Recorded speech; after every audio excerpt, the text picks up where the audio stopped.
It's time for Recipe of the Day. It is Taco Tuesday, and this week we have some zesty shrimp bowls with Mexican flavors on the menu.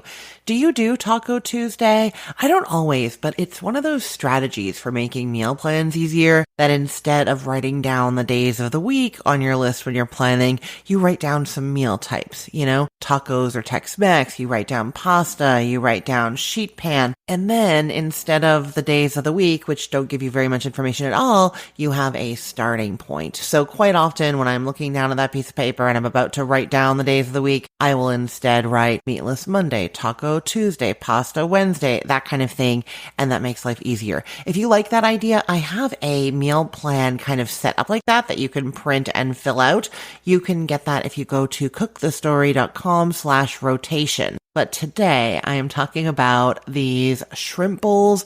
They are so easy, quick and fresh and flavorful. We make them like twice a month. That's how good they are. Like they're just a go-to. When I see the Taco Tuesday on my list, I will often put down these shrimp bowls. And yeah, obviously when I say Taco Tuesday, I just mean like Tex-Mex kind of food, not necessarily tacos.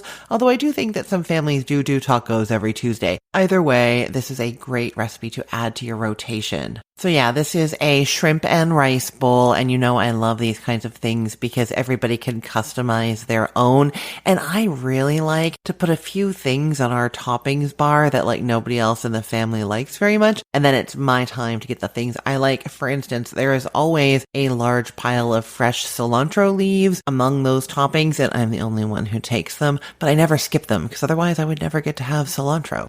Okay, you are starting with a pound of medium or large raw shrimp. I'm saying medium or large because if you go any smaller, they don't end up with much contact with the heat and don't brown very much. You can do it. It's just not going to be that like caramelization on the outside of the shrimp. Now, I like to get the shrimp already peeled and deveined. Just save so much time. You can get the easy peel instead and take the peel off. And then you're left with the question with or without the tails. I say in this case, you do not want those tails on there. There's going to be all kinds of veggies and sauce and stuff going on, and that's going to get on those shrimp tails, and you have to pick them up with your fingers to remove the tail, which is just messy. So I say either buy them without the tails or take the tails off and save using the ones with the tails for when they're making a good little handle, like for shrimp cocktail, right? Now, we're starting with the shrimp first because we want to give them a little bit of time to come up to room temperature. They will cook more evenly and more quickly. They end up juicier and plumper because they're not in contact with the heat for quite as long and they don't dry out. You know what I mean? You have some big shrimp there, and by the time the inside is fully cooked, they've started to like shrivel and like get into really, really tight C shapes. This lets them sort of be a little bit more gently cooked while still browning because they are those larger shrimp. So you get out your pound of shrimp and you're going to get a big bowl, and in the big bowl you are mixing a tablespoon of chili powder, a teaspoon of garlic powder, a teaspoon of salt, and half a teaspoon of black pepper. You can instead use a packet of taco seasoning or like 2 tablespoons of taco seasoning. That is going to work here. Then you just don't put any of those seasonings. So mix that together. But before you add the shrimp to it, scoop out half of it and put it in a separate bowl. We're going to be using that to make a sauce for our bowls, okay? So put that off to the side. Now, to the big bowl, you're adding your 1 pound of shrimp and tossing them all around so that they're coated. And then you're setting that aside on the counter so that those shrimp come up to room temperature, like I was saying. To the rest of the seasonings, in a smaller bowl, you are adding a half cup of sour cream and 2 tablespoons of fresh lime juice. That is an ounce of lime juice, which is equivalent to what you get from 1 juicy lime.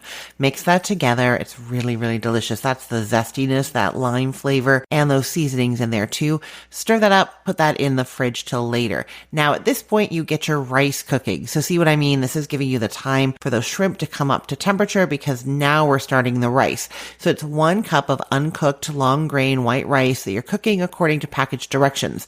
If, on the other hand, you are doing brown rice or another kind of grain that takes longer to cook, you might have wanted to start that at the beginning before getting the shrimp out. You really want the shrimp on the counter for about 15 to 30 minutes maximum. So if your grain is going to take longer than that, you'd want to have started that first. But if you're using the white rice, you start that now after seasoning the shrimp and after making that sauce. Now, this is when you would get all your other toppings ready while the rice is cooking. You have that like 15 to 20 minutes to do the rest. I'm going to tell you first that the easiest toppings are the ones that you can get pre-prepped from the grocery store.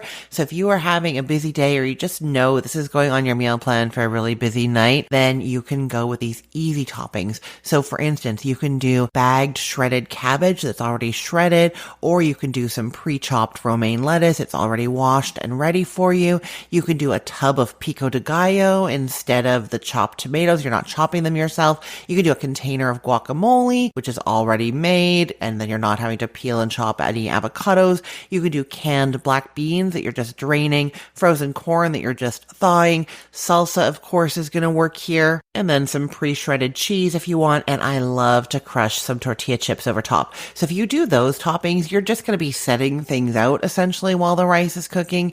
Super easy. But other toppings you can have, so you could do iceberg lettuce or spring mix, any kind of lettuce, chopped tomatoes. You could do refried beans warmed up in the microwave.